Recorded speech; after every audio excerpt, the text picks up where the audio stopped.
नमस्कार, स्वागत है आप सभी का। आप देख रहे हैं इकोनॉमी टुडे और मैं हूं अजय मिश्र। कारोबार जगत की तमाम खबरों पर रहती है हमारी नजर। अब से थोड़ी देर पहले प्रधानमंत्री ने एक समाचार पत्र को साक्षात्कार दिया है और जो सेंट्रल थीम है उस इंटरव्यू की, उसमें प्रधानमंत्री ने ये कहा है कि तीसरे टर्म में भ्रष्टाचार पर और कड़ा प्रहार भारत करेगा। भ्रष्टाचार की इसी बड़ी कहानी को लेकर के आज हम आपके लिए लाए हैं और बताएंगे कि भारत और मॉरिशस के बीच में वो कौन सा नया समझौता हुआ है जिसका असर भ्रष्टाचार पर आने वाले दिनों में दिखाई देगा। लेकिन सबसे पहले निगाह डालते हैं आज की टॉप लाइंस पर। भारत ने टैक्स चोरी को बचाने के लिए संधि के दुरुपयोग को रोकने के लिए मॉरिशस के साथ दोहरे कराधान बचाव समझौते में संशोधन करने वाले एक नए प्रोटोकॉल पर हस्ताक्षर किए, जिससे कर चोरी रोकने का लक्ष्य निर्धारित किया गया।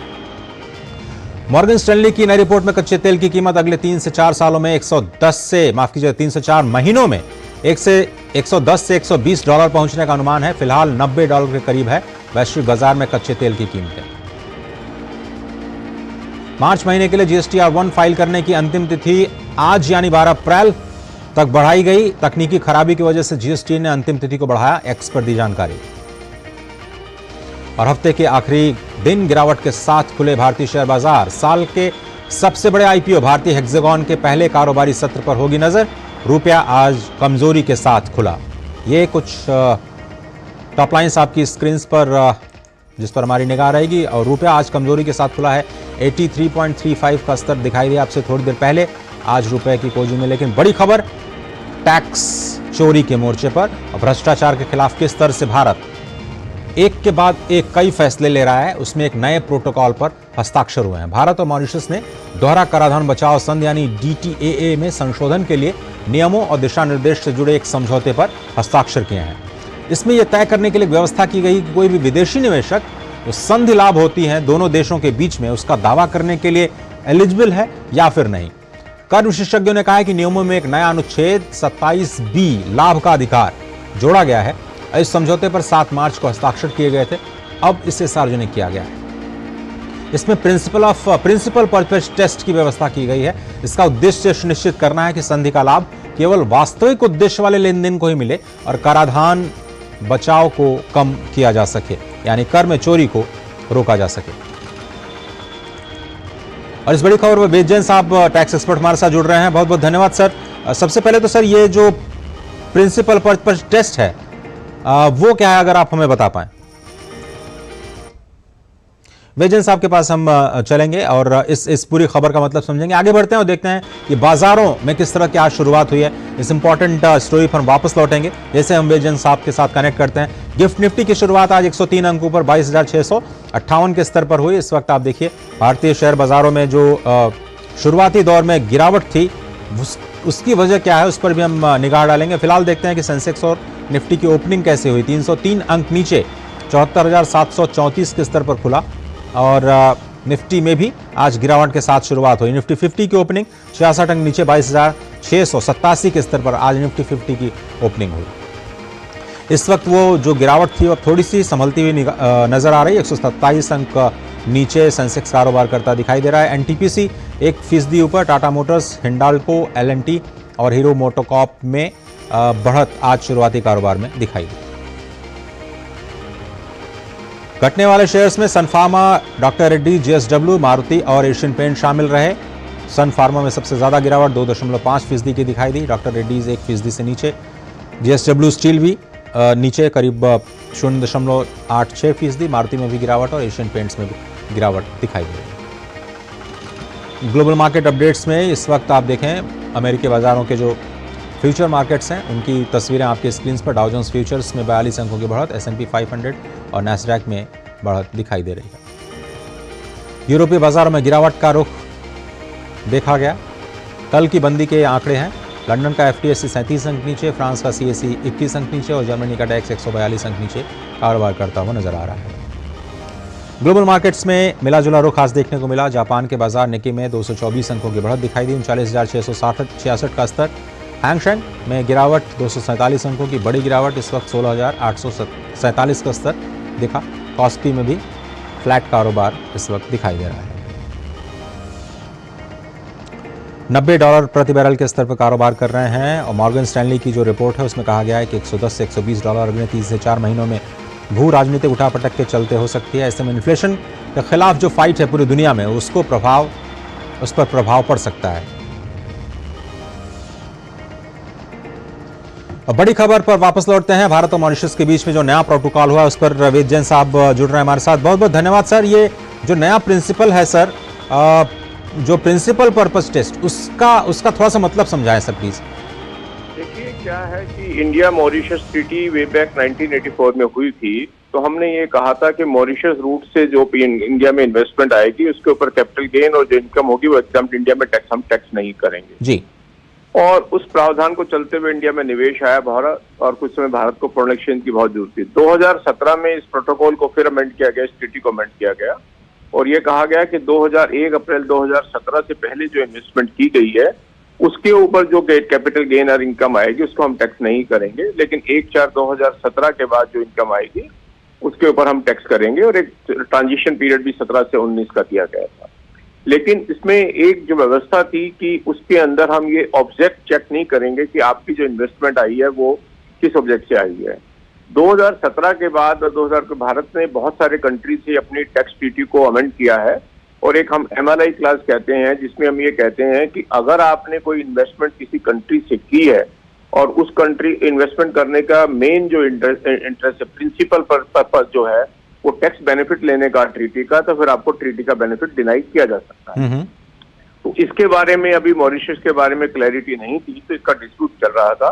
अब इंडिया और मॉरिशस दोनों गवर्नमेंट ने मिलकर ये फैसला किया है कि प्रोटोकॉल साइन कर दिया है कि हम अपनी अपनी ट्रीटी को अमेंड कर देंगे, जिसमें ट्रीटी का बेनिफिट नहीं मिलेगा अगर किसी ने इन्वेस्टमेंट जो मॉरिशस के थ्रू इंडिया में की है और वो तीसरे कंट्री का रेजिडेंट है और उसका ऑब्जेक्ट मेनली इन्वेस्टमेंट करने का बेनिफिट कारण ये था कि वो इंडिया से टैक्स का बेनिफिट लेना चाहता है।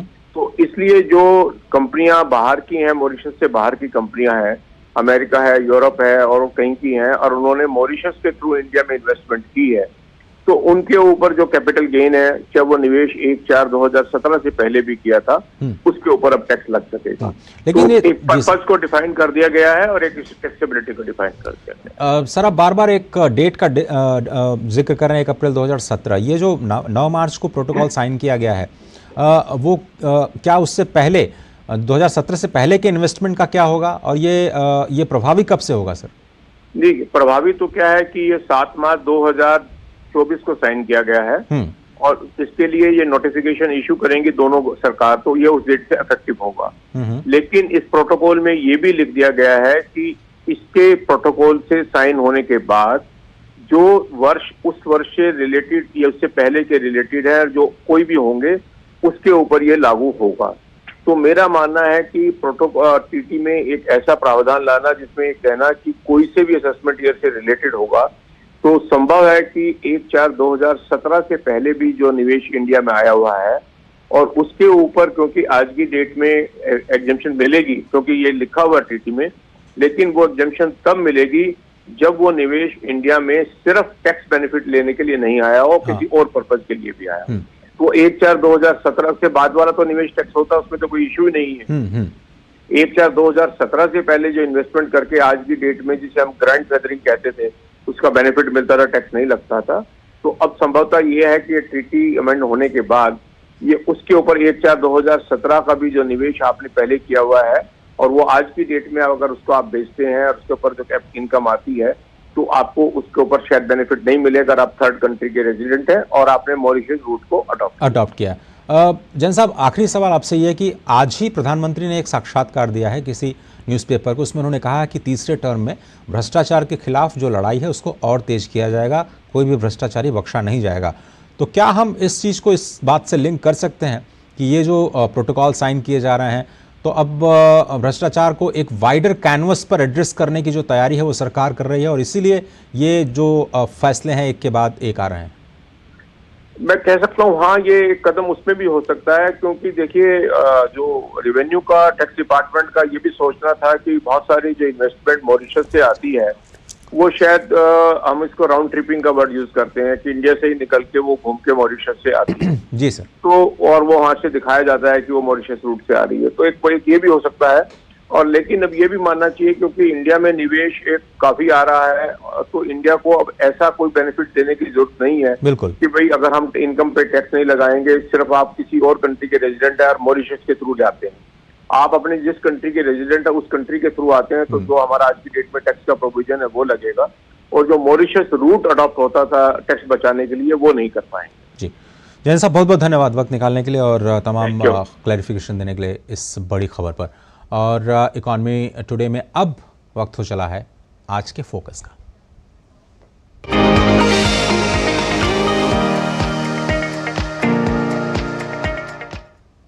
और आज के फोकस में हम बात करेंगे राज्यों के जीडीपी की। आपको पता है कि 2047 तक देश ने विकसित भारत का एक बड़ा लक्ष्य तैयार किया है और इसमें जिम्मेदारी इस आर्थिक प्रगति के रास्ते में राज्यों के योगदान की भी बड़ी हो जाती है। अब एक नई रिपोर्ट आई है जिसमें कहा गया है कि 7 से 8 राज्य ऐसे हैं जो 2047 तक $1 ट्रिलियन की इकॉनमी के लक्ष्य को प्राप्त कर सकते हैं, और बहुत सारे राज्य ऐसे हैं जो थोड़ा सा उससे पहले ही ये लक्ष्य हासिल कर लेंगे। आपको रिपोर्ट दिखाते हैं, उसके बाद इस स्पेशल चर्चा पर आपको लिए चलेंगे।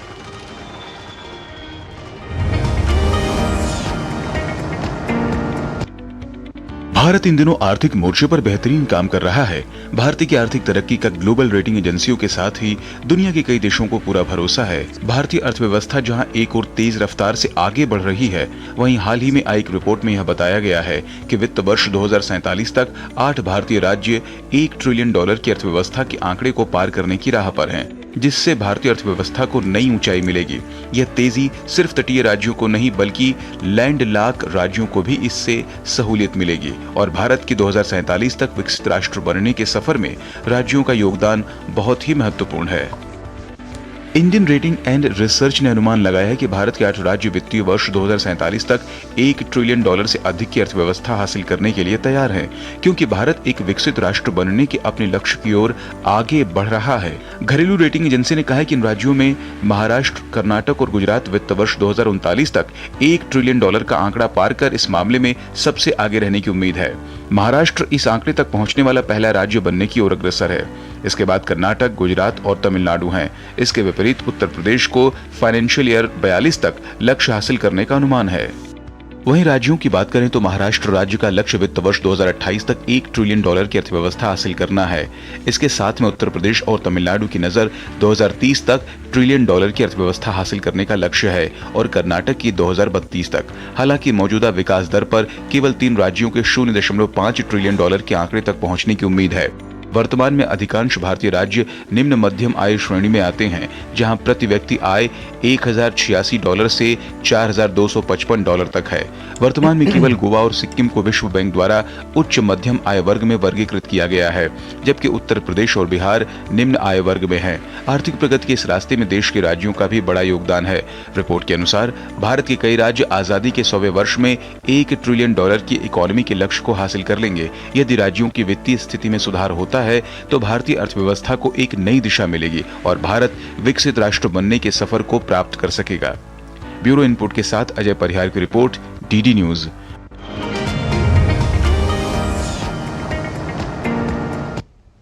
और इकॉनमी टुडे में इस वक्त जुड़ रहे हैं डॉक्टर अश्विनी महाजन, जो कि अर्थशास्त्री हैं, दिल्ली विश्वविद्यालय से जुड़े हैं, और विनोद अग्रवाल जी, जो गुजरात से जुड़ेंगे, उद्योगपति हैं और पास्ट प्रेसिडेंट सीआईए के रह चुके हैं। आप दोनों ही मेहमानों का बहुत बहुत धन्यवाद। प्रोफेसर साहब, आप ही से शुरुआत करता हूं।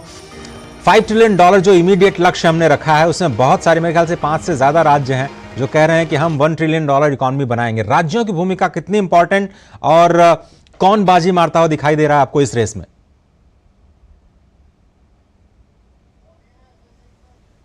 महाजन जी, आपकी आवाज प्लीज अनम्यूट कर लें अगर। जी, थैंक यू सर। जी सर, आ रही आवाज सर। जहां तक महाराष्ट्र का सवाल है, वो पहले से ही एक सबसे आगे है और बाकी राज्यों में तमिलनाडु उसके बाद $1 ट्रिलियन की इकॉनमी बनने की ओर अग्रसर है।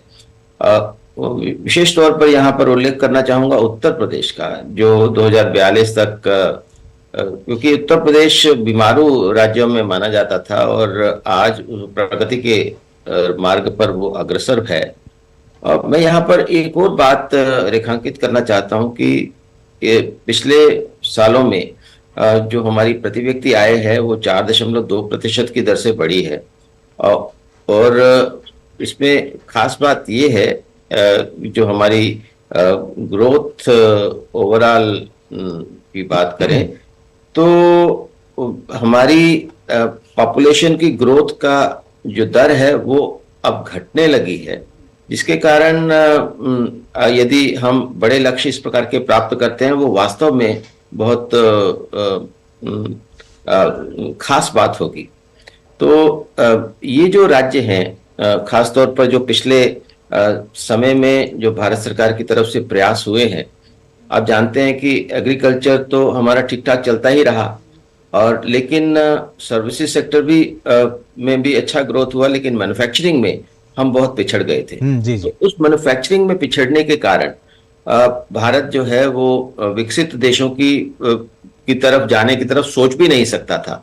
लेकिन कोरोना काल के बाद जिस प्रकार से आत्मनिर्भर भारत की योजना बनी और मैं यहाँ देख रहा हूँ हर चीज में, हर उत्पाद में जहां जहां प्रोडक्शन लिंक्ड इंसेंटिव स्कीम्स आए हैं, आत्मनिर्भर भारत के लक्ष्य वहां निर्धारित किए गए हैं, वहां ग्रोथ काफी तेजी से दिखाई दे रही है। एपीआई में हम पूरे तौर पर चीन पर निर्भर हो गए थे, आज स्थिति यह है कि हम न केवल अपने स्वयं के एपीआई बना रहे हैं, बहुत बड़ी मात्रा में एक्सपोर्ट भी कर रहे हैं। बिल्कुल सर, मैं सेक्टर्स पे आता हूं डॉक्टर साहब, लेकिन अभी राज्यों पर थोड़ा सा फोकस करते हुए अब गुजरात इसलिए ये जो राज्यों की बात अगर करें तो सभी राज्यों में, क्योंकि देखिए देश बनता है सभी राज्यों को मिला करके, तो मैं यहाँ पर जो रेखांकित करना चाह रहा था कि हर फील्ड में जब हम इसको मैन्युफैक्चरिंग को आगे बढ़ाने की बात कर रहे हैं तो राज्यों का योगदान उसके अंदर खास होगा।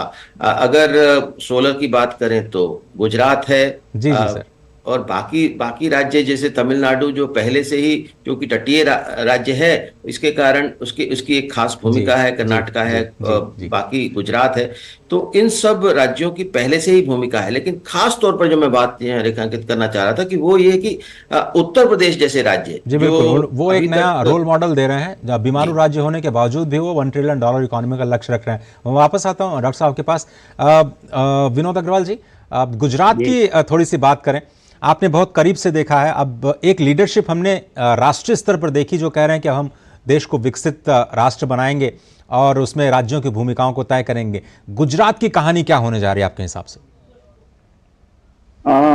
अगर विकसित भारत का लक्ष्य रखा गया है तो उसका मैं मानता हूं उसका रास्ता विकसित गुजरात की ओर से ही निकलेगा, क्योंकि गुजरात आज अगर आप देखोगे तो हमेशा से एक पॉलिसी ड्रिवन स्टेट रहा है। गुजरात में सरकार से ज्यादा पॉलिसीज के ऊपर भार दिया जाता है, उसका जो गवर्नेंस है, उसका ईज ऑफ डूइंग बिजनेस की जो बात करें, एक एनवायरमेंट, एक इकोसिस्टम की बात करें तो वो हमेशा पॉलिसी ड्रिवन है। आज की तारीख में भी अगर देखें तो 19 लाइव पॉलिसीज है जिसके बेस पे एंटायर बिजनेस का इकोसिस्टम चल रहा है गुजरात के अंदर। उसके अलावा जो गुजरात का जो मेन जो पावर है वो बोल सकते लॉ एंड ऑर्डर है, उसका गैस है, उसका जो बोलते हैं फोरसाइटेड विजन जो माननीय प्रधानमंत्री जी ने जब वो मुख्यमंत्री तब दिया था, उन्होंने उस टाइम पे वाइब्रेंट गुजरात की शुरुआत की थी आज से 20 साल पहले, जो आज के राज्य अभी स्टार्ट कर रहे हैं। मतलब हम लोग तो ऑलरेडी 20 साल मतलब एक एडल्ट राज्य हो चुका है जो आज के राज्य अभी उस कदम में बढ़ने की कोशिश कर रहे हैं। अगर गुजरात को आगे बढ़ना है, भारत को अगर विकसित होना है, तो हमें जो ट्रेडिशनल इंडस्ट्रीज जो आज ऑलरेडी गुजरात में फल रही है, जिसके अंदर ऑलमोस्ट 200 से ज्यादा हमारे इंडस्ट्रियल पार्क्स है, उनमें करोड़ों एमएसएमई काम कर रही है और बड़ी लार्ज स्केल इंडस्ट्री काम कर रही है। लेकिन अगर $1 ट्रिलियन इकोनॉमी की बात करें तो अब हमें ट्रेडिशनल से आगे बढ़ के जो नॉन कन्वेंशनल और जो बोलते हैं ना high growth, accelerated growth industries की जरूरत है, और जिसके बारे में और जिसके लिए राज्य और सेंटर ऑलरेडी काम कर रहा है। अगर अपन बात करें इमीडिएटली तो 3 में से 2 सेमीकंडक्टर प्लांट ऑलरेडी गुजरात में उनके भूमि पूजन हो चुका है। और अगर हम अगले 25 साल की बात करेंगे तो भारत की और जो जनसंख्या है वो जवान होती जाएगी और भी यूथ उससे जुड़ेगा, तो उसके लिए जो उनको जो जरूरत है उस टाइप की इंडस्ट्री आना जरूरी है। अगर हम बात करें, अगर ऑटोमेशन की बात करें, इंडस्ट्री 4.0 की बात करें, तो ये इनका जो जो कंट्रीब्यूशन रहेगा इकोनॉमी में वो फार अहेड रहेगा। आज अगर मैं 100 कंटेनर केमिकल बेचता हूँ, उसके सामने एक कंटेनर अगर आईफोन या आईपैड बना के बेचता हूँ तो उसकी वैल्यू उतनी ही होती है।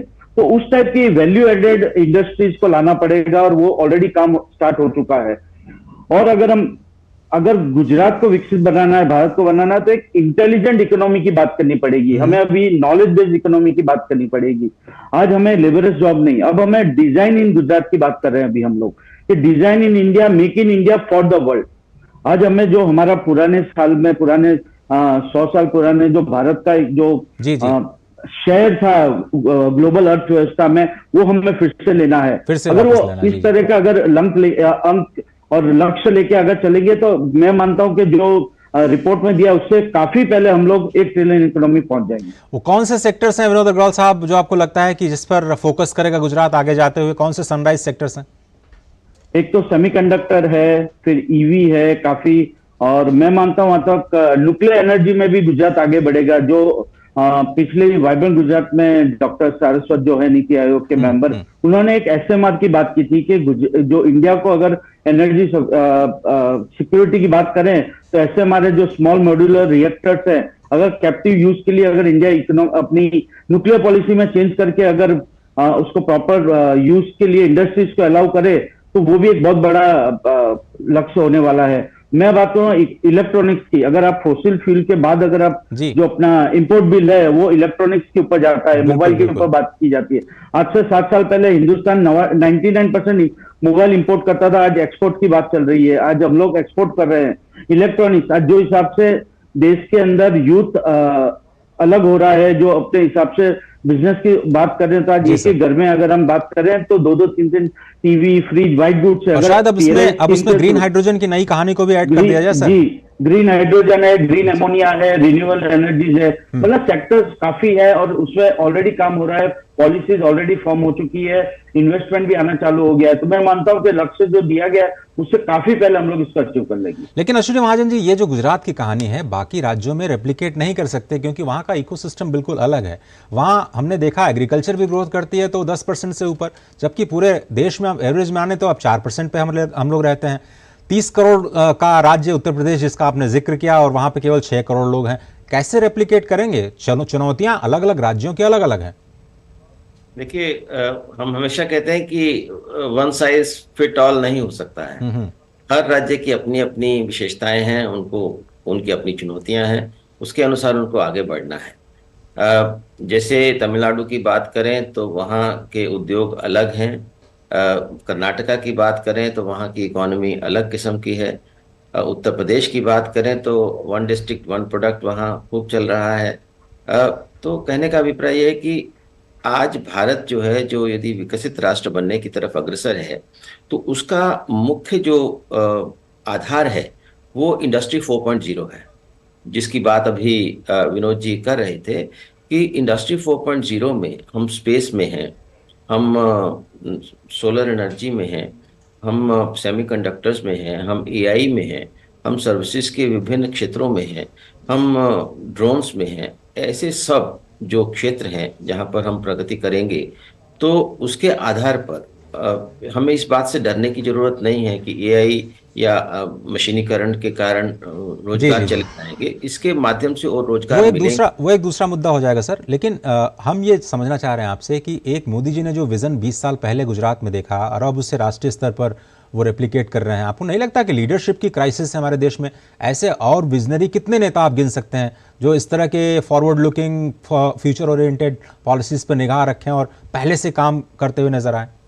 देखिए, अब इस देश का दुर्भाग्य है कि अभी भी कुछ राज्यों में पॉपुलिस्ट पॉलिसीज को अडॉप्ट करके कहीं ना कहीं विकास को बाधित किया जा रहा है। उसकी तरफ जनता को ध्यान देना पड़ेगा, विकास की राजनीति की तरफ आगे बढ़ना पड़ेगा और ऐसी नीतियों को अपनाने के लिए अपने राजनेताओं को बाध्य करना पड़ेगा कि देखिए, गुजरात ने अच्छा किया है तो आप भी क्यों नहीं अच्छा कर सकते। अगर कर्नाटका ने कोई बेहतर किया है तो आप क्यों नहीं अच्छा कर सकते।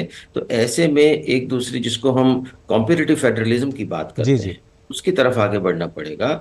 तो इसलिए जरूरी है कि जो हम राष्ट्रीय स्तर पर जो कल्पना हम कर रहे हैं, जो सपना हम देख रहे हैं, वो सपना सभी राज्य मिलकर के साकार कर सकेंगे। जी। इसलिए भारत की जनता को भी समझना पड़ेगा कि ऐसे ऐसे राजनेताओं को चुना जाए, ऐसी सरकारें राज्य बिल्कुल स्तर बात पर है, जिनके और पास कम से केंद्र कम स्तर विजन पर तो भी। हो और रियल विजन हो।